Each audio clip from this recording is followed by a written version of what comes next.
शरीर में फैलना स्टार्ट करता है और जिसके कारण हमारा शरीर जो है वेल मेंटेन होता है। बच्चों एक बात सवाल रखिएगा, अभी ठंड के दिन चल रहा है, बहुत बच्चों का सवाल है गुरुजी तो बताइए आप ऐसा क्या कारण होता है कि घर में चूल्हा रख करके सोने से इंसान की मृत्यु हो जाती है? तो मेरे को ध्यान रखना है, ऐसा इसलिए होता है कि हमारे शरीर में ध्यान रखना बच्चा चूल्हा से जो निकलता है यानी जो आप का हीट से जो निकल रहा है गैसेस उसका नाम है बच्चों कार्बन मोनोऑक्साइड।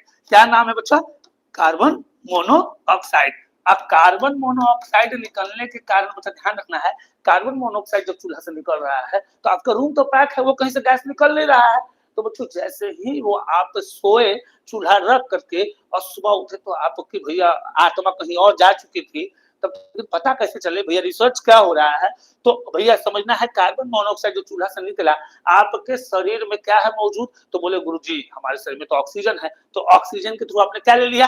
कार्बन मोनोऑक्साइड ले लिया और वो कहाँ गया? तो हीमोग्लोबिन। अभी हम बोले तो बचवा हीमोग्लोबिन है क्या? तो ऑक्सीजन का ट्रांसपोर्टेशन करने का काम होता है, तो वही काम यहाँ कार्बन मोनोऑक्साइड जैसे ही हीमोग्लोबिन में मिला तो बन गया कार्बोक्सी हीमोग्लोबिन। बचा क्या बना? कार्बोक्सी हीमोग्लोबिन बन गया और जिसके कारण उस इंसान के अंदर पूरा का पूरा कार्बन मोनोऑक्साइड शरीर में फैल गया और यही कारण से जो बोलता है how is oxygen transported to the tissue from the lungs, यही बच्चा यहाँ पर हो जाता है carbon monoxide transported and then you have to get the personality and those we have to contain from carbon monoxide. ऐसा इसलिए होता है बचवा कि भैया उसके शरीर के अंदर कार्बोक्सी हीमोग्लोबिन नामक पदार्थ का निर्माण हो जाता है जिसके कारण पूरे शरीर में कार्बोक्सी हीमोग्लोबिन फैलने के कारण सुबह तक उसकी जान प्राण हमारे यमराज के पास पहुंच जाता है बच्चों। तो ध्यान रखना है घर में चूल्हा जलाकर नहीं सोना बच्चों, ठंडा कितना भी पड़ जाए, अरे भैया ठंडा थोड़ा लग जाएगा, 2 गोली खा लेंगे टिक जाएंगे।